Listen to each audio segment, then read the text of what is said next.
When you play Minecraft, you probably use all of these blocks in the wrong way. There are so many blocks, it's easy to forget some of their hidden uses. So subscribe and let's find out which blocks you can use in a brand new way. Number 1, you use doors to enter your house. Amateur. You can use that spare door left over from crafting as a way to scale a wall and save yourself a few blocks in the process. Place the door, jump while closing it, and then jump again. Now you're on top of the door and can finally reach your friend's diamond stash. You could even make a pretty elaborate entranceway that only people who know the trick will manage to get through. Number 2, when you're making banners in Minecraft, you probably make a few mistakes here and there. Don't worry though, because you can use a cauldron to clean off the top layer of a banner. If that's not enough, you can use cauldrons to hold potions and make up to 64 tipped arrows with a full cauldron in Bedrock Edition. This gives 21 tipped arrows per potion, which is way more than the 8 you get from crafting them normally. Just don't try to mix the potions. Number 3, if you've ever tried curing a zombie villager, you'll know that it takes quite a while. You can actually speed that up by placing iron bars nearby. Iron bars aren't just for building prison cells. You can use up to 14 iron bars in a 9-block cube around the villager. It normally takes 3 to 5 minutes to cure them, but 14 of these will roughly half the time if you're lucky. Beds also help out, so use those if you've got them lying around too. Number 4, one of the basic laws of Minecraft is that a cactus may never come into contact with another block. This is kind of annoying when you want to make a wall of cacti. Well, there's a loophole you can use to your advantage. By making snow layers, you can finally build your wall of cacti. Mobs can't spawn on blocks with 2 to 7 snow layers, so this is even more useful. Number 5, you make cakes and then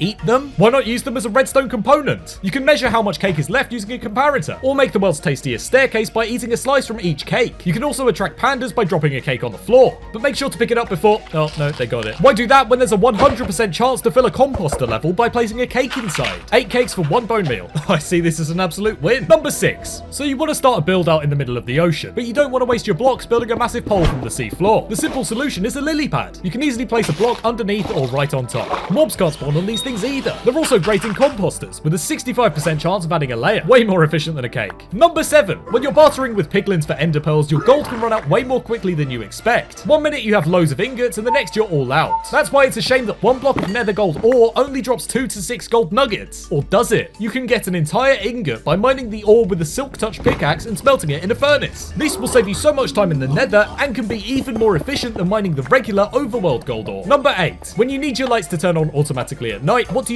Invert a daylight sensor with just 1 click, right? Wrong. This is terrible, as the weather can change the signal strength, and the maximum strength at midnight is 11 instead of 15. Use a simple NOT gate with a redstone repeater and torch to save yourself a lot of hassle when the lights don't come on in the rain. Also, don't waste your diamond pickaxe mining them. They break instantly with an iron one or better. Number 9, end rods have a few hidden uses that are very exciting. No, not that. This. End rods can hold up gravity blocks when they're pointing upwards, but break them while they're on their side. This makes no sense, since torches break them. It can be quite a nice use for end rods when you need to break some sand. You can also put one in your helmet slot and wear it like a unicorn horn. You'll need to use commands to access this secret, and the same command also works with bones, letting you hold them in your mouth. Number 10, you've seen how lily pads can be used for building on water, but what if you want to build something under the water, like a submarine, underwater city, or giant pineapple? Well, like flex tape, scaffolding even works underwater. You can easily build up to the point you need to reach, place the block, and then destroy the entire tower in 1 hit. Scaffolding actually works in lava too in Java Edition, but I feel like that violates a few building site safety laws. Number 11, observers have been in the game for quite a while now, but you probably didn't know some of the more exciting things you can detect with them. You can observe the opening of a barrel but not a chest, the activation of a dragon head, or when a log is removed from underneath up to 6 leaf blocks. Some of these could work great for traps or inventions, so you need to start using observers in more creative ways. Number 12, if you want to avoid certain mobs, running is only going to work for a little while. What you need is a disguise. The fun of having a mob head on your wall can wear off pretty quickly, so instead make it harder for that type of mob to spot you by wearing its head. This actually works. In fact, you can cut the mob's detection range in half, which is especially useful when dealing with skeletons, or put a cursive binding book on one to make someone look like a zombie until they die. Number 13, you've probably got a few redstone lamps lying around, but don't just use them for lighting. They're the only solid block that's totally invisible on maps, so you can try hiding a secret message underneath a few. I wonder what this one says. Oh, what? Who made this? Number 14, air is classed as a block in Minecraft, and because of that, you might not be using it to its full potential. There are actually 3 types of air block. When you're building and come across a giant ravine or cave that's cutting through your plot of land, you can use the fill command to replace cave air with grass blocks and restore the natural terrain to what it would have looked like if the cave had never existed at all. Now you can save time terraforming the land and spend more time building your giant... Wait, no! Number 15. There are 52 types of slab in Minecraft, but even a whole decade after slabs were added, you still can't combine them.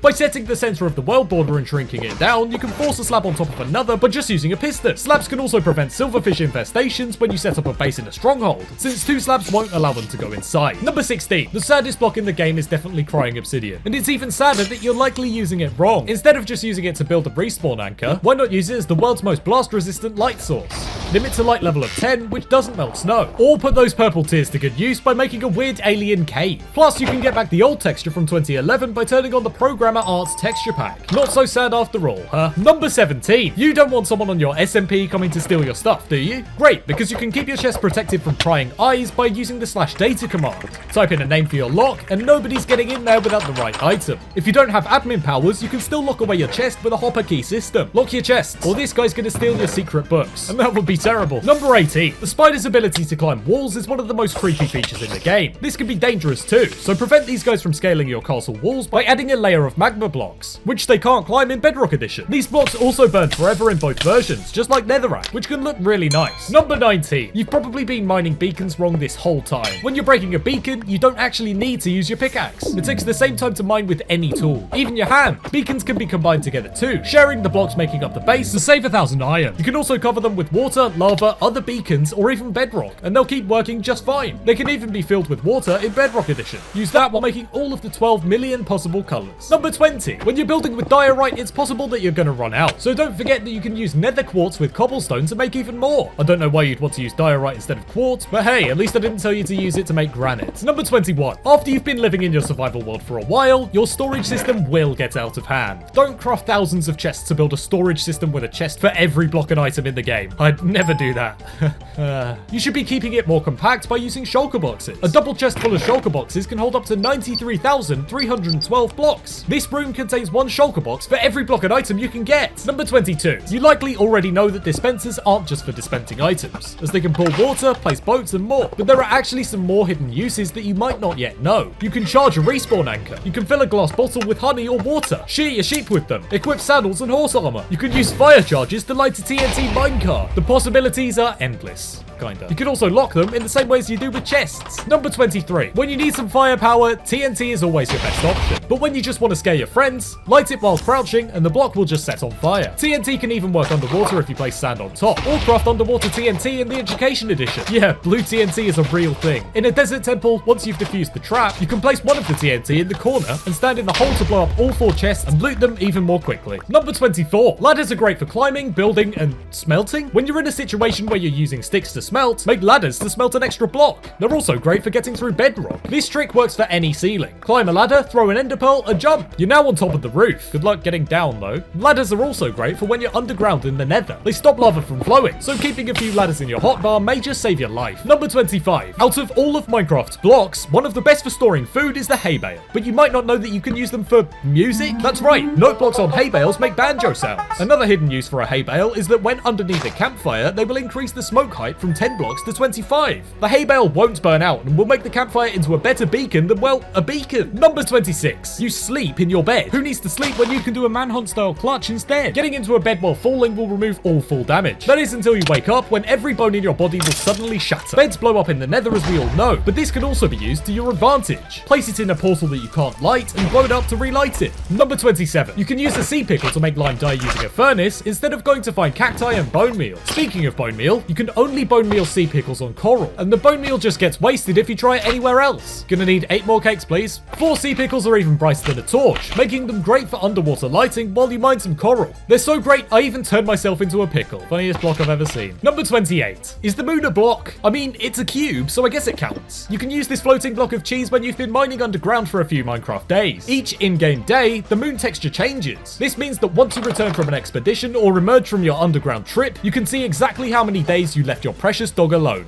with nobody. Number 29. Whether you're clearing out an underwater area for your new secret base, or you've decided to drain an ocean monument, you'll probably want to use some sponges. But if you've ever smelted a sponge to dry it out, you're actually doing it wrong. Keep a nether portal nearby, because sponges always dry out instantly in the nether. This method will save you so much coal in the long run. Number 30. After making a tunnel in the nether, you've definitely got too much of this stuff left over. It's a pretty ugly block, but don't let it go to waste. Use netherrack to make nether bricks by smelting it. Nylium also spreads onto netherrack when you use bone bone meal, allowing you to grow more huge mushrooms and huge fungi. Number 31. We all know that the fastest way to get around is to skate on a blue ice pathway, but what you might not know is that you can use blue ice to generate more blocks. Place it next to lava that's on soul soil, and you'll get basalt for free. You can turn this into polished basalt or just use it for building. Basalt is quicker to mine than cobblestone, so this is way more efficient than a cobblestone generator. There's no chance of accidentally making obsidian either. If only they gave you this in Skyblock. Number 32 are vines. Nature's alternative to ladders. That's not all you should be using them for though. Vines can be used to create this cool pattern around the edge of a banner. If that's not for you, vines can also be used to craft mossy cobblestone and mossy stone bricks. If green isn't your style, try building with the Nether update weeping vines or twisting vines, which add a lot more color. Thanks to Skip the Tutorial for inspiration, and please check out the video we did together. Subscribe!